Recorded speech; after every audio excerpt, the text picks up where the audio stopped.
Zéro faute. Bonjour, chers auditeurs de la radio Futur Média.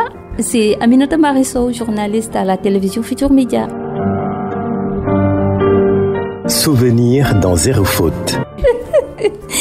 Astou, il y a de ces souvenirs qui me reviennent.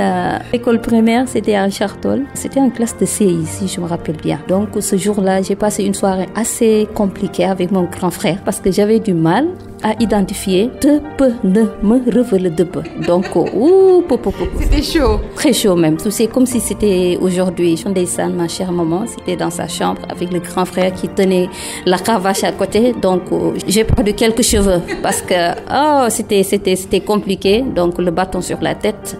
À chaque fois, je savais est-ce que c'était le te que je devais dire ou le peu ou le ne. Donc, c'était confus après dans ma tête. Je remercie mon grand frère parce que je sais qu'il me tapait à cette époque, mais c'était pour bien faire. Après le te, peu, ne, me, on revient encore avec les préfixes, les suffixes radicales. Donc, c'est vraiment compliqué le français. Ah, la fameuse décomposition des mots. La racine ou le radical, ensuite voir les préfixes et les suffixes.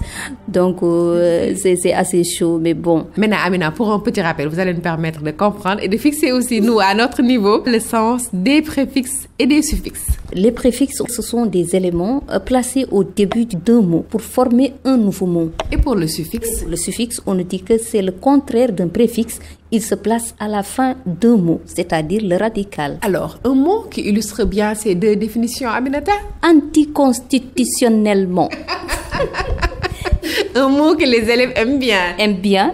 Et qui illustre bien vos deux définitions. Tout à fait. Là, on retrouve le préfixe, le radical et le suffixe. Et il se dit aussi qu'anticonstitutionnellement, c'est le mot le plus long en français. Ça reste à vérifier. Merci beaucoup, Aminata, pour ces moments de plaisir. Plaisir partagé, Astou. Merci.